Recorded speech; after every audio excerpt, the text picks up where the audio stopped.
titled The Girl with All the Gifts. Spoilers ahead. Watch out and take care. Melanie is lying in bed as the lights in her cell come on. She gets up and starts preparing for school. 2 soldiers come in and she greets them happily, but the only thing they care about is securing her to the wheelchair. They wheel her out in the hallway, getting her in a line with other children like her. Melanie and the others are placed in a classroom, positioned by numbers. Melanie asks the teacher, Miss Justino, to tell them a story and proposes she reads them a myth, so that it could count as history. The teacher complies reluctantly and reads them the myth of Pandora's box.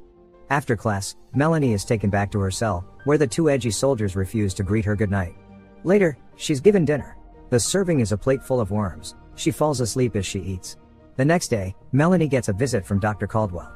The girl has solved a riddle the doctor had given her, so she gives her a new one, explaining that it's a logic problem. She asks her to solve the problem of Schrodinger's cat. When Melanie can't answer, the doctor writes something down concerning her behavior and reads it back to her, calling her a subject. Lastly, the doctor asks Melanie for a number and she replies with 13. Later, the soldiers pick her up and the other children for school again. As Melanie is being wheeled past the numbered cells, she sees that number 13 hasn't been opened. When she gets to the classroom, the same numbered place remains empty. The teacher decides to give them a writing assignment for that particular class and the children are worried that they wouldn't know what story to tell. Melanie is the only one writing a longer one in her notebook, so when the teacher asks for someone to read it loud what they wrote, she quickly raises her hand. She depicts herself as the savior and hero in her writing. The teacher gets overwhelmed by the story and goes over to Melanie, wanting to touch her. Suddenly, Sergeant Parks bursts inside the classroom and screams that touching the children is forbidden. He wants to give Justino a reminder of why that's the case, so he walks up to one of the children and rolls his sleeve, bringing his arm close to it. The child sniffs him and unhinges its jaw, wanting to bite him. The other children mimic the same behavior. After the class, Sergeant Parks walks into Melanie's cell as the others are getting ready to take off her restraints. The girl antagonizes him, so he leaves her restrained to the chair. The same night, Justino goes to see Melanie and when she realizes that she has been left like that, she walks into the cell and starts taking off the restraints. The girl gets a sniff of the teacher's scent and starts turning like the other children. Before Melanie turns completely, she tells the teacher to get out. Later that night, Dr. Caldwell comes to visit her again. They chat and she asks the girl for another number. Melanie answers with the number 4, which is the same number as her own cell. The following morning, Sergeant Parks comes in to get Melanie. He gets her out of the cell and inside of an elevator. He wheels her out of the facility as gunshots are heard all around. Soldiers are seen running and shooting toward the fence of the military complex. Melanie is confused by the sight, as Parks wheels her to another part of the complex and takes her in a laboratory where Dr. Caldwell is waiting. She asks the girl about Schrodinger's cat, but when she doesn't get the response she wants, she explains that the cat in the box is both alive and dead. Just like Melanie. A second doctor injects a sedative in her arm, instantly knocking her out. They move her to a slab and restrain her, but she quickly wakes up. Justino runs inside to stop the doctor from cutting up Melanie. After a few other promising words, she convinces the teacher to put her weapon down and immediately pepper sprays her, incapacitating her, so the soldiers can arrest her. She explains to her that she isn't just cutting Melanie up, but is using her as a source for a vaccine. Justino is taken away and alarms start blaring. Caldwell tells the other doctor to drop the shutters, but as she does that, a zombie breaks through the glass, biting her relentlessly. Caldwell kills the zombies, cutting her own hand in the process. The other doctor starts turning completely, but she escapes the lab just in time. Melanie is left alone in the lab with the zombie, though it doesn't touch her. The girl grabs a scalpel and frees herself from the restraints. Melanie walks outside to find complete chaos in the complex. Zombies running around attacking soldiers, as they try to shoot them down. Suddenly, she sees Justino getting beat up by the soldiers. Enraged, she runs toward them, attacks and bites them, eventually killing them both, before passing out. Justino wakes to find Melanie beside her, picks her up and gets her inside a military vehicle. The zombies completely take over the complex, as the vehicle is seen leaving, followed by a herd. Sometime later, it stops in the middle of nowhere, as Parks and Kieran realize that Melanie is in the back of the vehicle with them. Justino lets the girl out, as Caldwell screams that doing that is not her decision to make. Melanie runs just a little way off from the vehicle and stops, clearly seeing the outside for the first time. The others stay by the vehicle trying to radio to other outposts to no avail, as the doctor tells them to retrieve her test subject.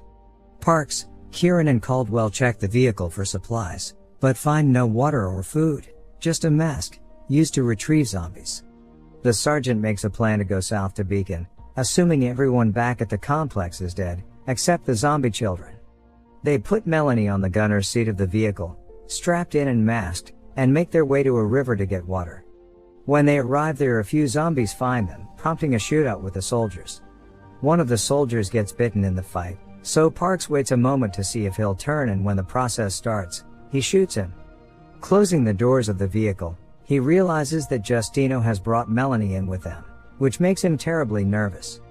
The girl asks about the zombies and Caldwell explains that they were people infected with a fungus, transmitted through biting. When Parks goes to start the vehicle, he realizes that it's busted and that they would have to go on foot through London, a quicker but more dangerous route. Parks and Kieran survey the perimeter which they would have to cross. It's filled with zombies.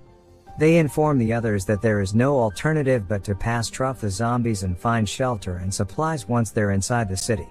The group walks between a mass of sleeping zombies, careful not to wake them. Suddenly, Parks stops when they reach a dead end. A zombie mother pushes a baby cart toward them and Caldwell goes up to her, making her stop. She sees the baby move in the cart and checks it, only to find a rat inside. She yelps, waking the zombie mother first and then the others. The group manages to escape and moves through the zombie-filled streets of the city, eventually finding an abandoned hospital and going inside. Parks finds an opening to another floor and they all climb up, where they will be much safer. Parks, Justino and Kieran immediately go on patrol while Caldwell and Melanie stay back. As they're left alone, the girl asks where she came from. The doctor explains that her and others like her were found on a maternity ward in a hospital. They were the children of mothers who got infected with a fungus while they were still pregnant, so the infection got in their system through the placenta. Caldwell tells her that they were different than the other zombies, able to think and react almost like real people. Later, Justino returns, giving Melanie new clothes she found for her and apologizing that she didn't find any food. That night, Park and Justino talk about Melanie and he tells her that the girl loves her. Meanwhile, Kieran is guarding the girl and she bonds with him as well. The next morning, they notice that more zombies have gathered in front of the hospital. They have no way out, but Melanie comes up with an idea. Since the zombies won't attack her, she convinces them to let her go outside and find a way to move the zombies away from the building. Caldwell doesn't like the plan, but, without an alternative plan, the others agree. Before she leaves, Melanie asks to put on her new clothes. She goes outside and passes the zombies without trouble. Suddenly, she sees a cat, hunts it down and eats it raw. Later, she goes into a house and finds a little dog. When she comes back, she uses it as a decoy for the zombies, getting them all away from the hospital. Parks puts the mask and the handcuffs back on and they continue the journey through the abandoned city, headed for Beacon.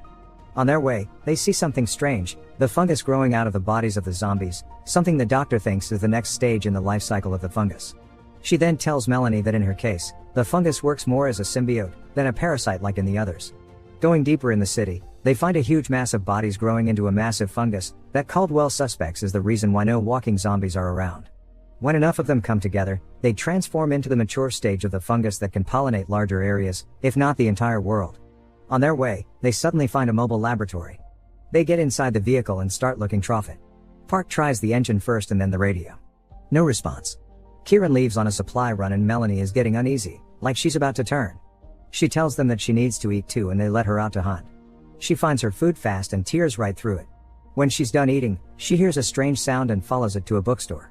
She peeps through and sees a group of children communicating with grunts. Melanie understands that they are just like her, when suddenly one of them comes inside and tells the others that he has smelled something. They all follow him out. Back at the mobile lab, Caldwell is getting sicker and informs Justino that she has sepsis. Then she starts talking about Melanie again and how she needs her brain and spine to make the vaccine, much to Justino's displeasure. Suddenly, Melanie returns and tells them about the children she saw, convinced that they will hunt for Kieran. He's seen walking down a street and suddenly finding an unopened can on the ground and then another one, until he sees a store and crawls under the shutter to get in. Once inside he starts eating and looking through dirty magazines. A little girl appears behind him, startling him. She lures him between the rafters of the store and momentarily more children appear. When their leader joins them, they all attack Kieran together. Meanwhile, Melanie is leading Parks and Justino to him. She can smell him like the other kids did. They finally arrive at the store, go inside and find Kieran half-eaten. Melanie realizes that the children didn't just set a trap for him, but for them as well. They go outside and see that she was right, the group of kids is waiting for them. Melanie challenges the leader and fights with him. When she kills him to prove to the others that she is the strongest, she's able to protect Parks and Justino and lead them back to safety. They arrive at the lab to see that the door is open. When they walk inside, Caldwell sedates them with some kind of gas. She pulls Melanie toward the slab to perform her procedure, but stops because she's in terrible pain from her hand. She turns around for a moment to fix it, but when she turns back around, Melanie is already conscious and alert. They talk and she tries to convince the girl to give herself up, so that she can save everyone with her vaccine. Melanie almost agrees, but asks one last question. She wants to know if the doctor thinks she's alive or just mimicking human behavior. Caldwell answers with the former. Then, the girl says, "Why should we die to save you?" Melanie runs out, leaving the doctor in the lab, but she follows her. Lagging behind Melanie, with no gun or protection, Caldwell is immediately surrounded by the zombie children. Meanwhile, the girl goes to the huge fungus they found before. She sets it on fire with the intention to activate the spores. Unfortunately, Parks had followed her too and he gets infected. Melanie didn't plan for that to happen. As he starts turning, he asks her to shoot him before he becomes one of them. Later, Justino wakes up in the lab, protected from the spores, realizing what has happened with Melanie waiting for her outside the lab. In the final moments of the film, Justino is woken up by Melanie. Some time has clearly passed. She takes out a whiteboard with her and starts a class with the zombie children listening to her from the other side of the lab window. Melanie is their leader now and